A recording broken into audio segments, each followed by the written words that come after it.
this summer. A weird artsy boy puts on his safety goggles and some random fur he found in the basement to fight evil. Equipped with a pen to mainly draw penises, if we're honest, and a brush to, well, mainly to color said penises, and a nail to anyway, it's also in space, but you know, with pencils. Maybe he draws like portal stuff in the space, like Doctor Strange. Yeah, he's tools man.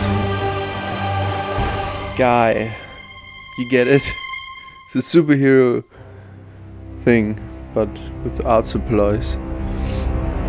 Yeah.